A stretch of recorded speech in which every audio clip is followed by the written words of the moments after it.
날씨가 많이 추웠죠. 오늘 아침엔 손이 시리더라고요. 장갑을 꼈는데도. 먼 길 오시느라고 고생 많았습니다. 오랜만에 오신 우리 김장철 선생 반갑습니다. 얼굴이 많이 야위었는데 어디 많이 아프진 않았으면 좋겠습니다. 요즘 우리 나라 돌아가는 거 보면 참 희한합니다. 두렵기도 하고 근심도 되고 이렇게 우리들 정서가 꽉 눌려있는 상태가 되지 않을까. 막 살인사건이 연달아 일어나고요. 뭐 텔레비전 틀었다 하면 사건 사고, 대통령 선거 때문에 왔다 갔다 하면서 정신없는 거 이런 거, 성도들이 붕 떠가지고 뭐 안정감이 없어요. 고민하면서 이때 우리 성도들은 어떻게 살아야 되는가, 무슨 생각으로 어떤 관점으로 이런 세상을 봐야 되는가 생각하게 됐습니다. 그래서 오늘 말씀은 로마서 7장 19절 사도 바울이 말했던 말씀이죠. 제목은 성령과 악령이 내 속에 동거하고 있다. 험하게 돌아가는 세상 꼴을 보면서 우리 성도들이 살펴야 할 것이 무엇인가. 그래서 내 속에 성령과 악령이 동거하고 있다는 제목을 붙였습니다. 근래 들어서면서 우리나라에 제일 많이 회자되는 그런 단어 중에 사이코패스라는 말, 소시오패스라는 말이 있습니다. 사이코패스는 반사회적 인격 장애라고 우리나라 말로 해석되고 있지요. 근데 이 반사회적 인격 장애인 사이코패스는 반사회적 행동을 하고요. 공감 능력과 죄책감이 결여되어 있고요. 낮은 자기 통제력. 그러니까 이거는 말하면 안 돼, 이런 행동을 하면 안 돼 하는 그런 자기 자제력이 없고요. 극단적인 자기중심성, 항상 자기가 최고라는 생각, 천상천하 유아독존, 내가 최고야. 그 다음에 거짓과 속임수, 생각하는 것, 말하는 것, 행동하는 것이 계속 기만한다, 남을 속인다는 뜻입니다. 이게 반사회적 인격장애인 사이코패스의 특징이고요. 또 좀 다른 의미는 소시오패스라는 말도 많이 왔다 갔다 하죠. 뭐 전문가가 아닌 분들도 그 말 하도 많이 들어서 대강은 알 거예요. 자신의 성공을 위해서 수단과 방법을 가리지 않는 태도입니다. 나쁜 짓, 똑같이 반사회적 행동을 저지르면서 전혀 양심의 가책을 느끼거나 거리껴지지 않는다. 내가 원하는 건 반드시 해야 되고, 내가 원하면 당신은 나를 충족시켜줘야 돼. 이런 생각. 평소에는 온화하고 관대하고 명쾌하고 머리 좋은 것 같지만 자신의 목표 달성을 위해서는 갑자기 표변해서 비도덕적 행위, 살인까지도 스스럼 없이 저지른다. 그런데 이 사람의 특징은, 이런 소시오패스의 특징은 절대로 자기의 잘못을 인정하지 못한다. 안 한다가 아니라 못한다. 기계적으로, 내면의 기계적으로 안 되는 거예요. 자기가 잘못했다는 것을 죽으면 죽었지 말 안 하는 거예요.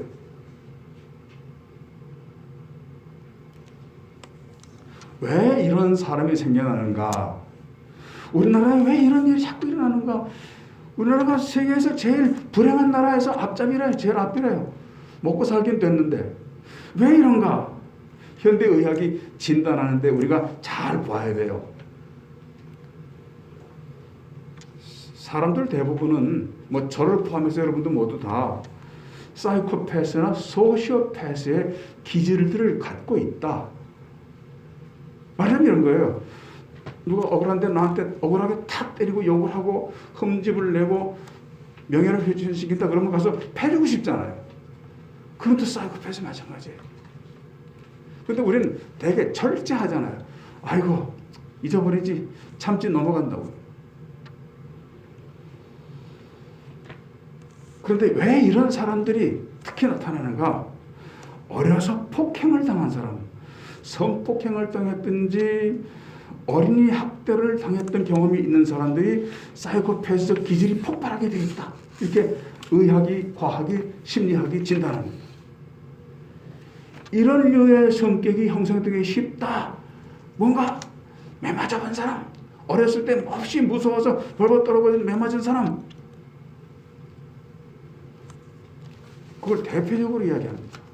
소시오패스도 그렇고 사이코패스도 그렇고 어려서 매 맞은 사람, 엄마한테 사랑으로 길러지지 못하고 매 맞아서 자란 사람이 이렇게 된다는 거죠.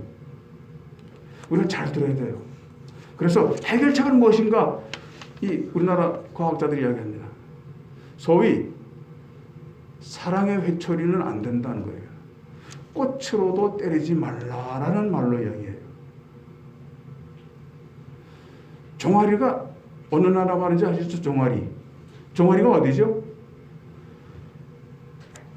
아래 발등 위에, 발목 위에 거기 무릎까지 거기 종아리죠. 근데 그 종아리는 회초리란 뜻이에요. 강원도 말로는. 강원도는 종아리를 회초리라고 그래요. 거긴 맞아야 되는 곳이라는 뜻입니다. 근데 이거 절대 금지해야 된다. 그 누구도 어린아이에게 회초리를 댈 자격이 없다. 딱 못 박아놓고 이걸 근거로 이게 어린이 폭행인가 어린이 추행인가 말하는 것이죠. 사회적으로 끔찍한 행동이나 질병들을 해결하기 위해서 내놓는 그럴듯한 해결책이라는 것을 잘 살펴보면, 우리 성도 입장에서 살펴보면 이건 굉장히 반성경적이고 반기독교적이에요. 그게 문제예요. 우리 성경에는요, 우리가 읽는 성경에는 잠언 13장 24절에 그 참 반대되는 말이 있어요. 자기 자식을 차마 초달을 못하는 자, 두드려 패는 거 말이에요. 종아리 치는 거 말이에요. 초달을 참아 못하는 자는 그 자식을 미워함이라. 자식을 사랑하는 자는 근실히 징계하느니라. 회초리를 아끼면 애를 망친다. 이 성경을 완전히 뒤집는 거예요. 그러니까 과학을 이야기하고 철학을 이야기하고 심리학을 이야기하고 민권을 이야기하는 그런 이야기 자체가 아니라 항상 성경을 등지고 반대하려는 기저가 깔려있는 거예요. 이 과학들이, 발견들이. 성경들은, 우리 성도들은 그걸 알아야 돼요. 아, 맞아. 애들은 때리면 안 돼. 무조건 하는 게 아니라 성서에서 비추어서 생각해 봐야 돼요. 우리 성도의 특별입니다. 항상. 우리 기준은 성서이잖아요. 성서. 철학이나 서해학이나 과학이나 인문학이나 의학이 인간을 행복하게 해주고 인간의 질병을 지켜준 것 같지만 세월이 흐르면 흐를수록 그 과학들이 발전하면 발전할수록 결과적으로 하나님 말씀과 하나님 성경과 성도들의 생각과 이런 것들과 극단적인 부인과 충돌을 이야기하고 있는 것을 볼 수 있습니다. 계속적으로 교회를 비방하고 공격하는 거죠. 성도 한 사람을 공격할 뿐만 아니라 교회를 공격할 뿐만 아니라 전체 하나님의 나라를 공격하고 있는 거예요. 과학이. 우리 성도들은 그걸 봐야 돼요. 매스컴을 통해서 맞아 그러면 안 돼. 맞아 애기 때리면 안 돼. 휴머니즘이라고 하는 것이 결국 사람 중심의 세상을 말하는 거잖아요. 근데 사람 중심의 세상은 하나님께서 허락 안 하셨어요. 망했어요.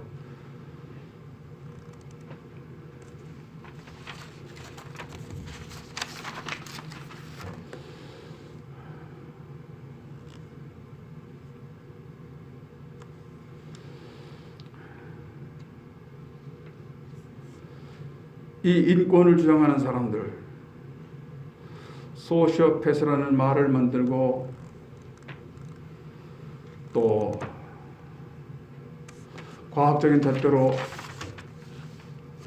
사이코패스라는 말을 만들어내는 사람들이 궁극적으로 원하는 것이 그 문제를 해결하는 것이 아니라 하나님에게 공격하는 것을 알 수가 있어요. 우리 성도들은 그걸 봐야 돼요.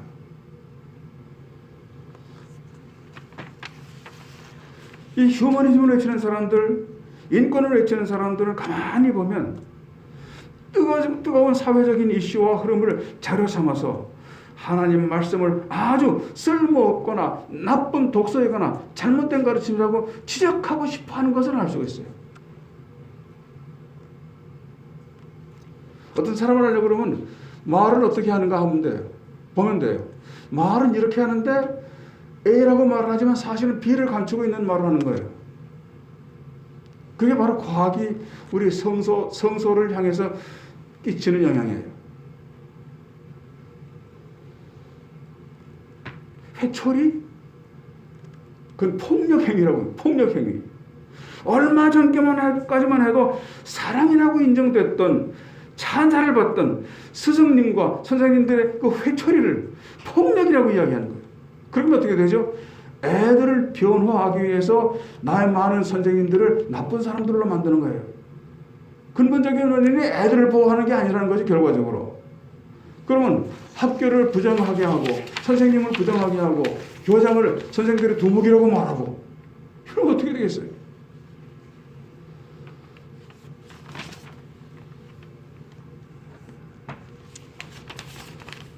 어린이들에게 회초리를 대는 선생님을 폭력이라고 하고 누명 씌워서 하나님 말씀, 성경 말씀보다 인간들의 두뇌와 학문이 우세하다고 호들갑을 떨고 있다는 사실을 우리 성도들은 볼 수 있어야 돼요. 들을 수 있어야 돼요. 똑같은 신문을 보고 똑같은 뉴스를 보더라도 거기에 내포된 저희가 무엇인지 볼 수 있어야 돼요. 안 그러면 세상 사람보다 달라질 게 없어요. 똑같이 가요. 세상 사람들이 좌하면 좌하고 세상 사람들이 우하면 우하고 그건 기독교인이 아니죠. 자기 철학의 분명히 있어야 되는 것이죠. 이런 현상들의 사회적인 현상들에 대한 기독교의 대응과 예수님 따르는 기독교 또 한 사람 한 사람이 어떤 태도와 대응으로 맞서야 할 것인가 고민해야 할 시기가 바로 지금이라는 것이죠. 그래서 세 가지만 생각합니다. 첫째는 내 속사람을 보자. 내 inner person이라고 그러죠. 내 속사람. 근데 사도 바울이 미리 결론 준 말씀이 이거예요. 내가 원하는 바 선하는 것 선한 일은 행치 아니하고 도리어 원하지 않는 바 악을 행하는도다. 여긴 우리 내면이 그렇다는 거예요. 여기서 출발하자는 거죠. 나 자신을 보면서 출발하자. 우리도 그런 게 있어요. A를 말하고 싶은데 그 말은 참 못하고 나도 모르게 B를 말하고 있는 거예요. 그게 우리라는 거예요. 누구가 아니라 사도 바울이 우리 기독교인을 대표적으로 하는 말이에요. 우리 인간의 내면 속에 그런 게 있다는 거죠. A를 덮기 위해서 B를 말하고 B를 덮기 위해서 C를 말하고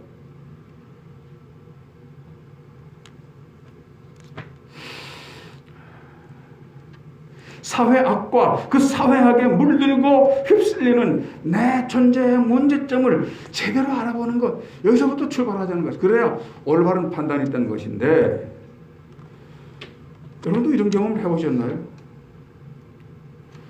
원하는 것은 하지 못하면서 나도 모르게 원하지 않는 것을 하겠다. 이 말은 무슨 말이에요? 내가 기독교인으로 살고 싶은데 아이고 기독교인으로 살지 못하고 기독교 아닌 사람처럼 행하고 살았네. 이런 거 느끼신 적은 있어요? 그게 느낌으로부터 출발하자는 거예요. 그래야 성경도 바로 보고 사회상도 바로 볼 수 있다는 거죠. 아니 사람이 지 원하는 거 하지 지 원하지 않는 게 어디 있어. 세상에 그런 바보가 어디 있어. 이렇게 말할 수도 있겠지만 그러나 기독교로서 바로 출발하려고 하면 원하는 것은 하지 않으면서 원하지 않는 것은 했어. 내 이중적인 A를 감추기 위해서 B를 말하고 B를 드러내기 위해서 C를 감추고 이런 것이 우리다.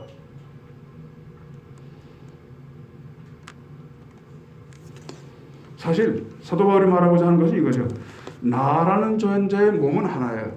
임성길 요거예요. 내 존재가. 근데 내 속에는 두 가지가 있다는 거예요. 양면이 있다는 거죠. 그래서 선과 악이 공존합니다.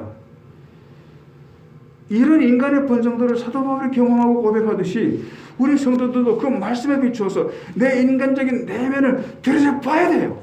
남의 내면만 들어보지 말고 내 내면을 항상 봐야 되는 거죠. 나는 어떤 사람인가? 하나님 나라에 합당한 사람인가?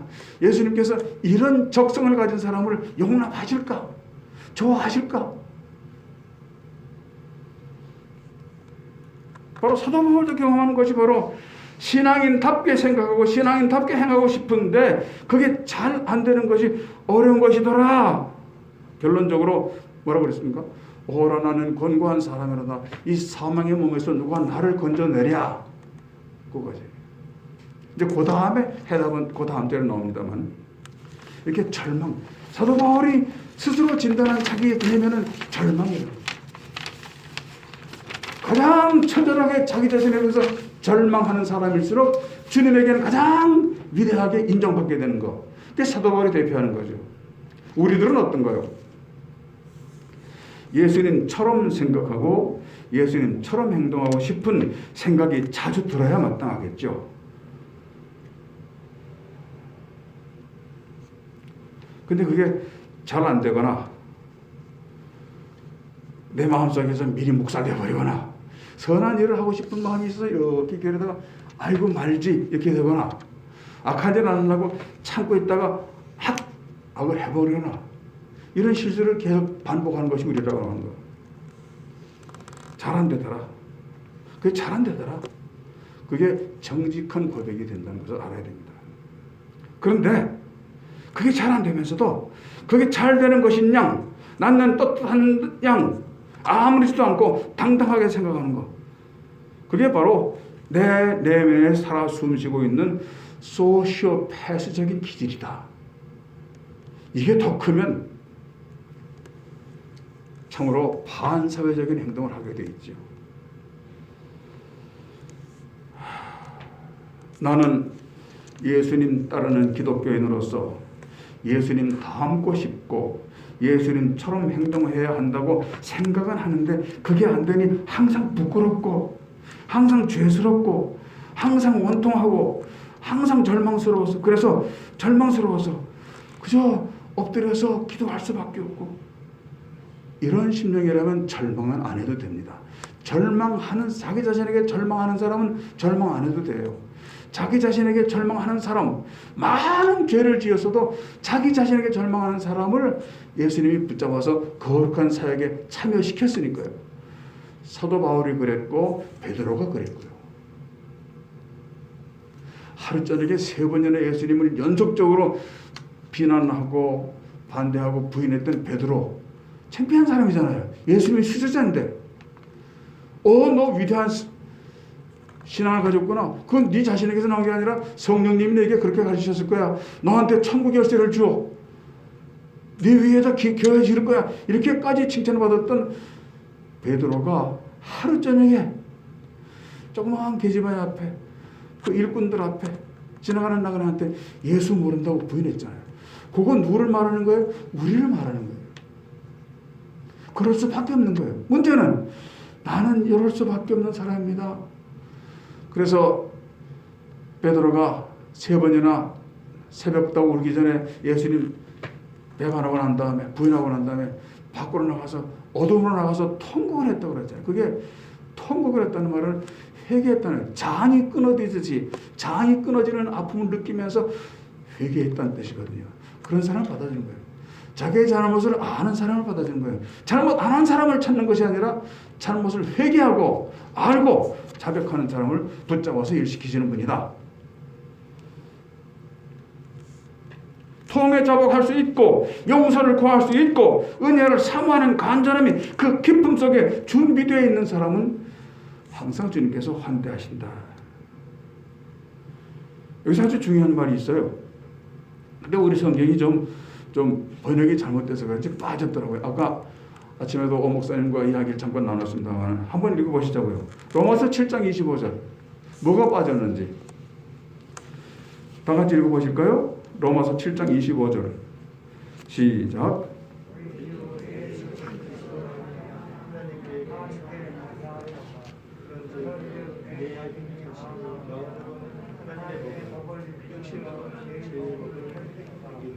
근데 오늘 본문이 오호라 나는 공부한 사람으로든 이 사망에서 너가 너를 건져내라 하고 24절하고 25절을 연결시키려면 연결이 안 돼요. 이 성경이대로는.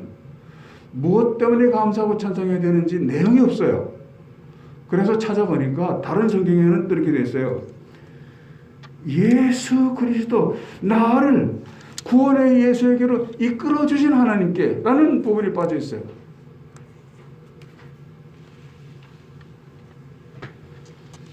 근데 영어 성경에는 Thanks be to God who delivers me through Jesus Christ our Lord 이렇게 되어 있는 게 없어요. 그래서 새 번역, 새국 인터내셔널 버전에서는 이게 나와 있더라고요. 성경이 연결되는데 하나님이 나를 예수 믿게 하셨으니 감사합니다. 그래서 나는 예수 믿는다는 건 곧 구원을 의미하는데 내가 잘나서 내가 똑똑해서 내가 눈이 밝아서 예수를 찾아서 믿게 된 것이 아니라 나도 모르는 사이에 나는 죄 가운데 죽을 수밖에 없는데 하나님이 죄 상태에 있는 나를 예수님에게 데려다 주셔서 알게 됐다 믿게 됐다 이거거든요. 그래서 나는 스스로에게 절망하지만 내게 절망은 없어. 왜냐하면 주님이 나를 구원하신다고 약속하셨으니까 난 그거 믿어 이렇게 말하는 거죠.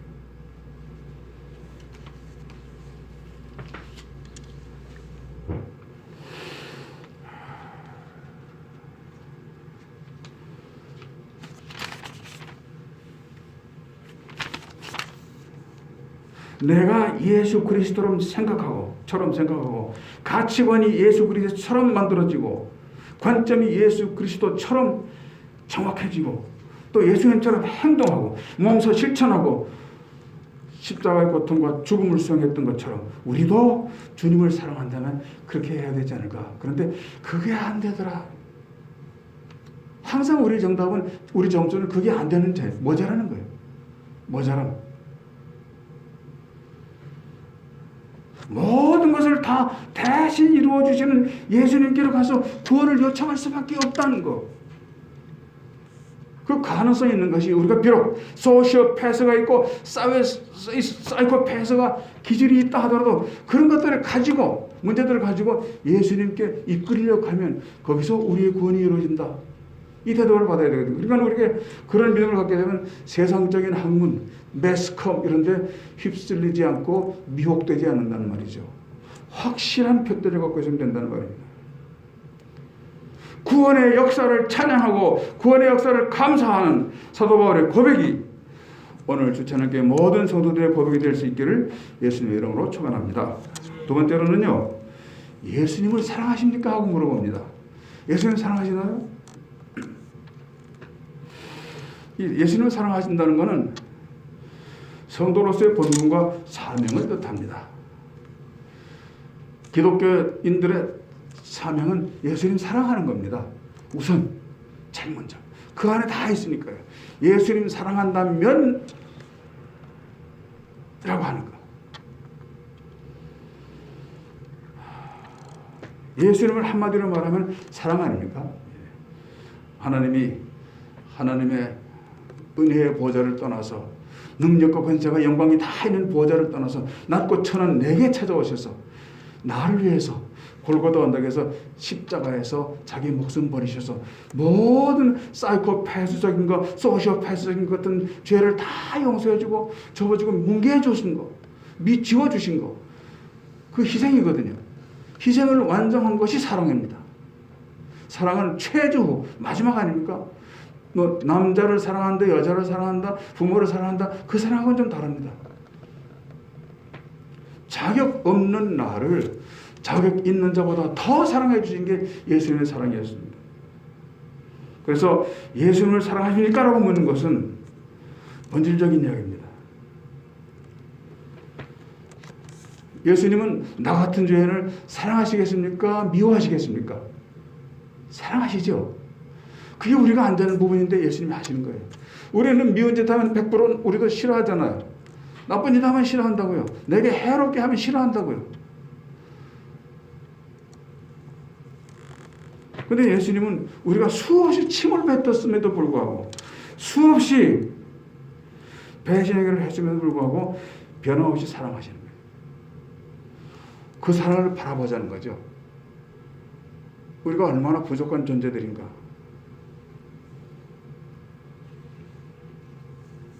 예수님이 나 같은 사람을 그토록 배신자인 나를 사랑하시는 거, 그게 믿어지지 않으면 십자가를 보시면 돼요. 십자가에서 설명해주고 있잖아요.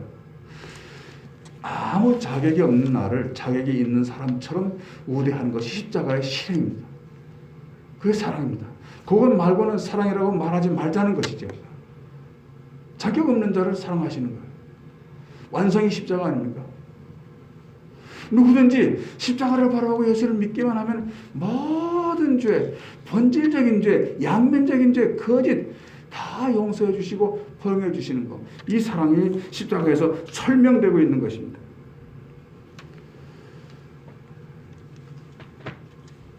그 십자가가 바로 예수님이 나를 사랑하신다는 증거입니다. 에비던스가 된대. 에비던스. 증거. 내가 예수님을 사랑한다고 고백하는 그 고백의 진실성은 내가 주님을 향해서 목숨을 드릴 때 참 증거로서 채택될 수가 있는 것입니다. 말은 주님 사랑합니다. 찬송도 잘합니다. 피아노도 잘 칩니다. 근데 실제로 예수님 위해서 죽어야 할 때 죽지 않고 살아 뻔뻔히 있는 거, 그게 우리입니다. 그러니까 내가 예수님을 사랑합니다를 너무 쉽게 말하지 말자는 거죠. 참 조심스럽게 하자는 거죠. 이 십자가는요, 한없이 주고 그리고 끝없이 사랑하는 겁니다.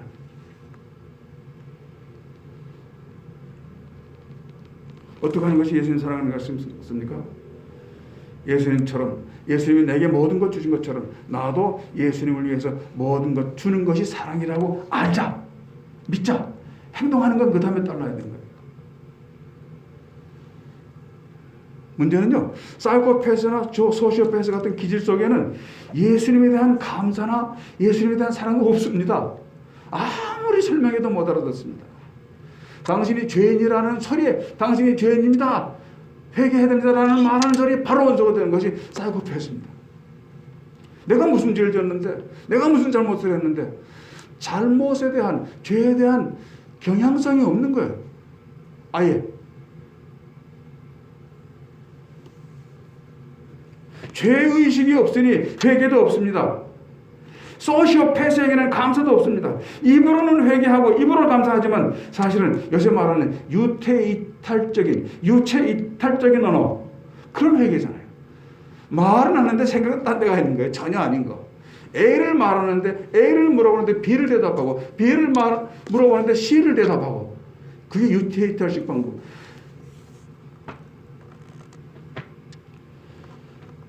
예수님 믿는다면 예수님 말씀 믿고 예수님 가르침도 믿고 따라서 배우고 훈련하고 연습하는 하루하루를 살아가는 것입니다. 그래서 사랑하기에 능하고 섬기기에 능하고 드리기에 능한 참 예수의 사랑으로 성장되고 성숙되어 가는 것, 그것이 예수님이 바라는 겁니다. 우리에게 완벽함을 바라지는 않습니다. 마지막입니다. 세 번째. 예수님의 용서를 믿고 의지하십시다. 용서해 주셨다는 사실을 자꾸 잊어버리죠, 우리가. 그러니까 죄의식을 버릴 수가 없는 겁니다. 나 어렸을 때 지었던 죄가 자꾸 생각나. 사실 나이 80이 되니까 뜬금없이 어렸을 때 잘못했던 게 생각나더라고요.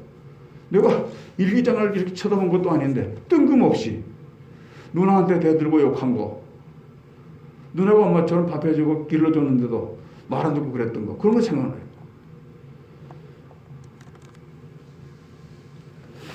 예수님의 용서를 믿고 의지합시다. 잘못했던 거 기억나더라도 예수님이 다 사랑하셨지, 용서하셨지 하는 믿음을 가집시다. 목사님과 얼마 전에 나누던 대화가 생각납니다. 구원과 믿음에 관한 이야기를 했는데요. 계시록 14장 1절에 보면은 14만 4천이라는 숫자가 있었죠. 근데 이 말씀을 제가 한번 설교를 했다고 말씀하셨는데 기억이 안 나서 다시 하는 거예요. 기억이 안 나요. 어떤 성도가 참 예수님 잘 믿었습니다. 장로님까지 됐습니다. 그만큼 주님을 사랑했고 주님께 헌신된 삶도 살았습니다. 모든 사람이 칭찬했습니다. 저 사람이 참 교회의 기둥이라고 말했습니다. 그런데 신앙에 심각한 위기가 닥쳐왔습니다. 갑자기 북한 공산군이 쳐들어와가지고 교회를 점령하고 이 장로를 붙잡아서 교회 앞에서 신문을 합니다. 결박을 해놓고, 그리고 강제로 고백을 시킵니다. 뭐 예수 믿을 거야? 예, 예수 믿습니다. 죽어도 믿을 거다? 죽어도 믿을 거야? 예, 죽어도 믿을 겁니다. 그래, 그러면 사형이다. 근데 마지막 한 번 더 예수님 사진을 앞에 갖다 놓고 이 예수님 사진 짓밟고 뭉개고 걸어가면 너 죄 안 지은 걸로 이렇게 살려줄게. 근데 그만 장로님이 더 살고 싶어서 죽음이 두려워서 그 사랑한다고 말했고 평생을 섬겼던 예수님 사진을 짓밟고 뭉개고 지나갔어요.